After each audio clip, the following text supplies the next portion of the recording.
हमारे भीतर निर्भयता नहीं, निडरता नहीं, हम हर चीज से डरे हुए हैं। डर हमारे हृदय में घर किए बैठा है।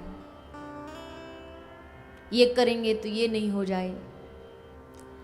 धर्म के नाम पर भी हमें डरा डरा करके धर्म से जोड़ा जाता है।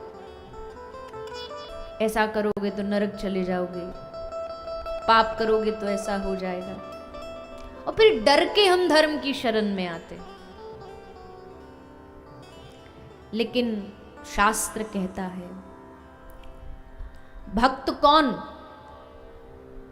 अकुतो भया कुतोपि भया नास्ति। भक्त वो होता है जिसके हृदय में कोई डर नहीं रहता, कोई भय नहीं रहता किसी भी चीज का। और भय करें भी क्यों, किस लिए करें?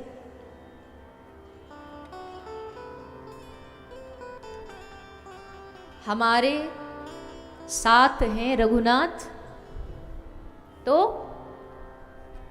किस बात की चिंता? चरण में रख दिया जब माथ, किस बात की चिंता? भय की आवश्यकता उनको पड़ती है जिनका समर्पण नहीं होता। डरते वो हैं जिनको भगवान के प्रति पूर्ण समर्पण भाव नहीं होता, जो समर्पित हो जाता है। जब पितामह ने कहा मैं धरती को पांडवों से पांडव कर दूंगा, तो घर जाकर के अर्जुन चैन की नींद सो गया। किसी ने कहा तुझे डर नहीं लग रहा, कोई प्लानिंग कर, कोई आगे का भविष्य की कुछ चिंता कर। तो अर्जुन ने कहा क्यों करूं? करने वाला देखो, उसकी प्लानिंग चालू हो गई होगी, उसने शुरुआत कर दी होगी। और एक बात ध्यान रखिएगा, ये जो भगवान इतनी अर्जुन और इन पांडवों की मदद कर रहे हैं ना, ये भगवान कहते हैं मैंने दुनिया में सबके पास जा जा करके मैं सबकी मदद करूं, ये ठेका मैंने नहीं ले रखा। भगवान किसकी मदद करते हैं? एक रात्रि को जब श्री कृष्ण अर्जुन के कक्ष में आते हैं और आकर के अर्जुन सो रहा है और अर्जुन के चरणों की तरफ बैठ के श्री कृष्ण अर्जुन के चरण दबा रहे हैं कि मेरा अर्जुन थक गया होगा, पूरा युद्ध लड़ते लड़ते ये बेचारा थक जाता है, तो चरण दबा रहे हैं श्री कृष्ण। द्रौपदी ने देख लिया, द्रौपदी बोली राम राम प्रभु क्या कर रहे हो आप, अनर्थ। ये बेचारा तो सोया हुआ, इसको तो कुछ पता ही नहीं इसके संग क्या हो रहा है, इस पे इसके माथे पे आप पाप चढ़ा रहे हो।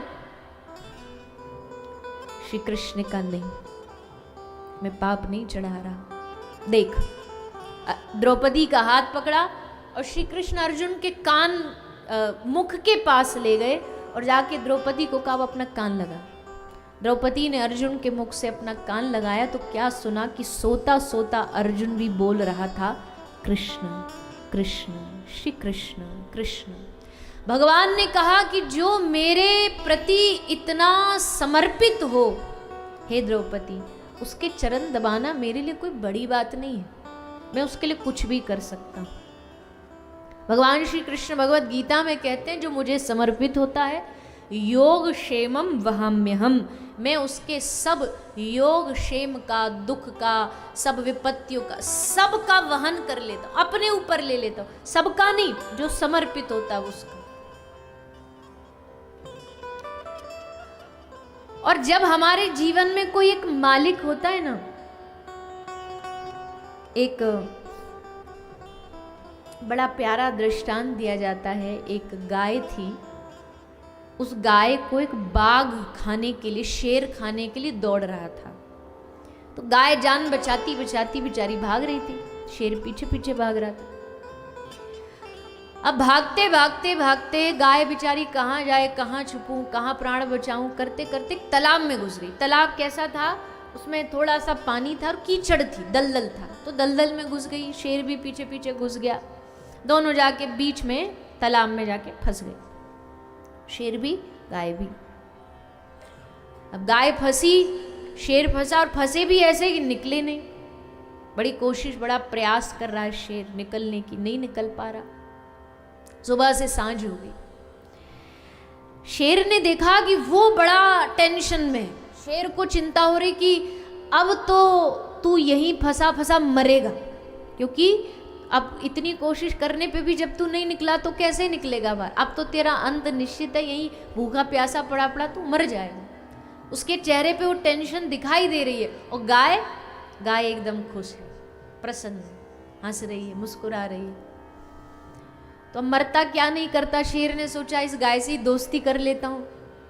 उसने कहा कि बहन एक बात बता, मुझे बड़ा मेरे मन में जिज्ञासा हो रही है कि मैं शेर हूँ, शेर, जंगल का राजा शेर, पर मुझे डर लग रहा है कि मैं यहाँ मरूंगा फंसा फंसा, और तू गाय जिसमें इतनी शक्ति भी नहीं, मेरे बराबर ताकत नहीं, और फिर भी तू एकदम टेंशन फ्री होके बढ़िया खड़ी है, तुझे कोई चिंता नहीं है कि हम मर जाएंगे यहाँ खड़े खड़े? तो गाय ने बड़ा सुंदर जवाब दिया। गाय कहती है कि चिंता तू कर। क्यों? क्योंकि तू जंगल का लावारिस पशु है, मैं लावारिस नहीं हूँ। मैं एक घर की गाय हूँ, मेरा एक मालिक है, और जब मालिक देखेगा कि शाम को गाय वापस नहीं आई तो वो ढूंढता ढूंढता आएगा और मुझको इस दलदल से निकाल करके लेकर जाएगा। कहानी का मतलब समझे? क्या समझे?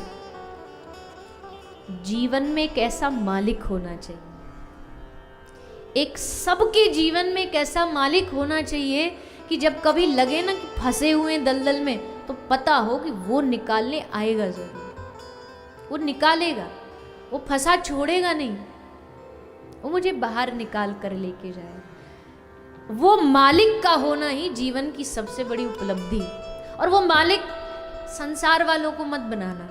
हम कई बार कहते हैं वो आदमी हमारे हर सुख दुख में संग खड़ा। अरे भैया, कोई दुनिया में सुख दुख में खड़ा नहीं होता। सुर मुनि जन सबकी यह रीति, स्वार्थ लाग करहीं सब प्रीति।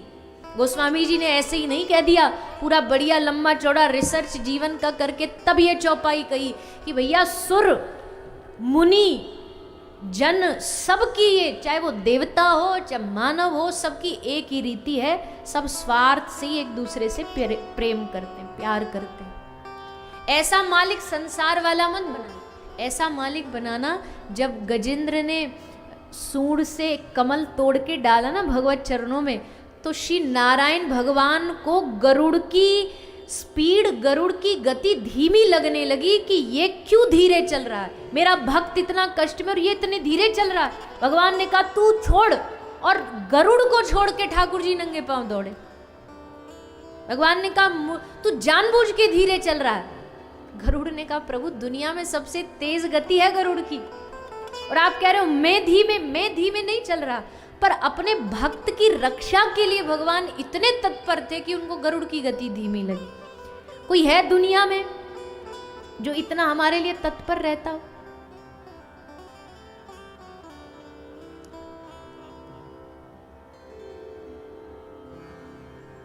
इसलिए मालिक भी चुन के बनाइएगा, अपने जीवन का सेठ भी चुन के बनाइए। संसार वालों को, सेठों को, इनको मालिक, सेठों में सेठ, सवरिया सेठ, बाकी सब डुप्लीकेट। एक राजस्थान में सावरिया सेठ का मंदिर है, वहाँ पे भजन गाते हैं लोग कि हमारे सेठ सावरिया सेठ सबसे बड़े सेठ हैं, बाकी सब डुप्लीकेट हैं। ऐसा सेठ चुनो, ऐसा यार चुनो, ऐसा मालिक चुनो, ऐसा आराध्य चुनो जो तुमको कभी अकेला ना छोड़े, कभी भी अकेला ना छोड़े। एक भक्त भगवान से शिकायत करता, प्रभु मैं जब भी चला तो जमीन पर, धरती पर हमेशा 4 पांव के निशान दिखाई दिए, तो मैं समझ गया कि इसमें 2 पांव मेरे हैं, 2 मेरे भगवान के। 4 कदम यानी श्री ठाकुर जी मेरे संग संग चल रहे। पर प्रभु मुझे शिकायत है कि जब मेरे ऊपर दुख आए ना, तो उसमें से 2 कदम गायब हो गए, आप मुझे छोड़ के चले गए, ये आपने गलत किया। शिकायत कर रहा था भगवान हंसने लगे।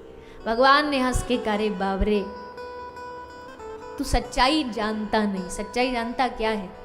4 कदम थे, 2 तेरे 2 मेरे, लेकिन जब दुख आया तो केवल 2 कदम बचे। जानता, वो 2 कदम तेरे नहीं थे, वो मेरे थे। क्यों? क्योंकि उस दुख की घड़ी में मैंने तुझको अपनी गोदी में उठा रखा था, मैंने तुझे अपने हाथों में उठा रखा था। चल मैं रहा था, कदम मेरे थे।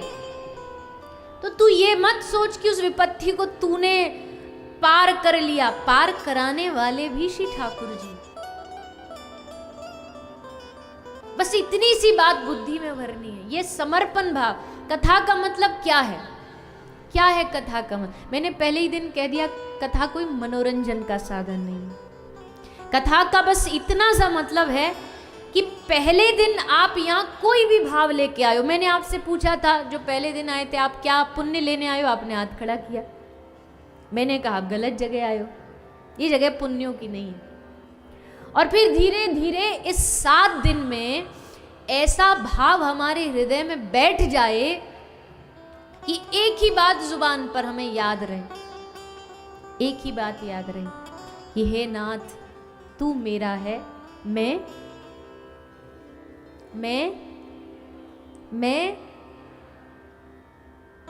एक जोर से बोल दो, हे नाथ तू मेरा है,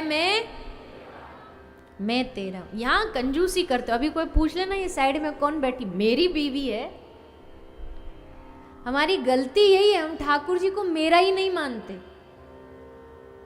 मेरा नहीं मानते हम उनको।